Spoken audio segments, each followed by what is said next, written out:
ते ना बाहेर जेवण करून येणार आहे आणि आम्हाला भाजी चपाती खायचं पण जीवावर आलेलं आहे. त्याच्यामुळं आज ना साबुदाणा वडा वगैरे बनवायचा आहे. तर तुम्हाला मी रेसिपी दाखवते.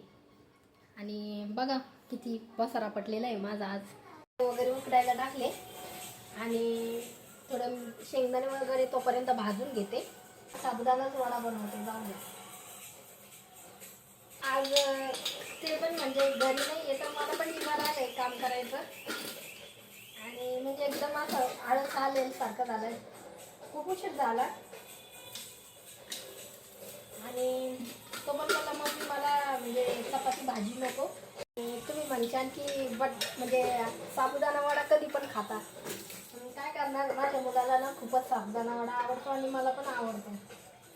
आणि त्याच्यासाठी म्हणजे 2 दिवस झाले बनवायचं आहे.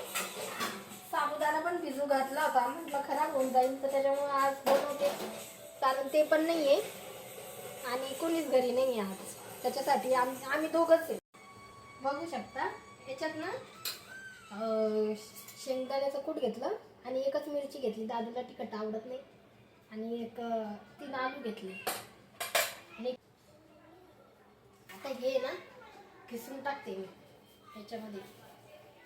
आणि आलू आता खिसून टाकते मी याच्यात.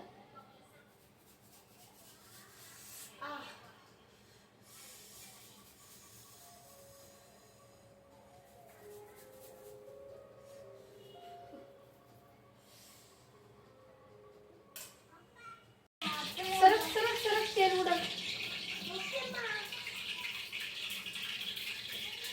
लागली. कधी बनवते म्हणून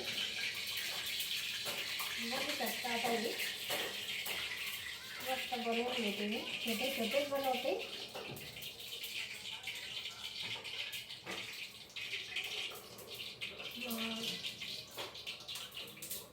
त्याला तिखट आवडत नाही, त्याच्यामुळे मी कमी तिखटच करते.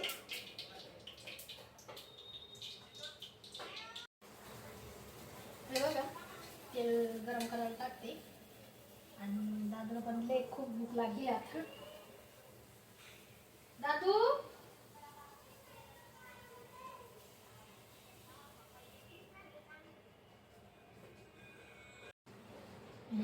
आता हे सगळं मळून घेते पटकन.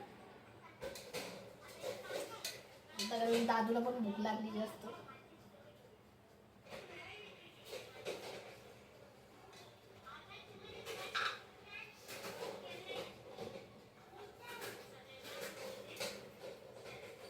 मीठ कमी असलं तर थोडंसं असं वाटतंय कमी.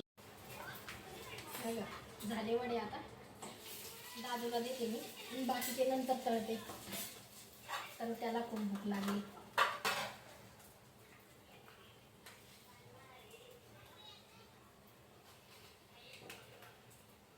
बघू शकता हे त्याला देऊन येते आता. दादू गरम आहे, गरम. बस चारू का मी. हे बघू शकता. ते खाऊन घे पहिला का चारू मी तुला. हे बघ कसे झाले. धर ना, गाडीवर बसून खातो का.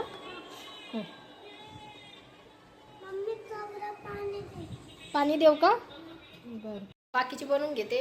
आणि व्हिडिओ आवडला असेल तर लाईक करा आणि सबस्क्राईब पण करा. बाय.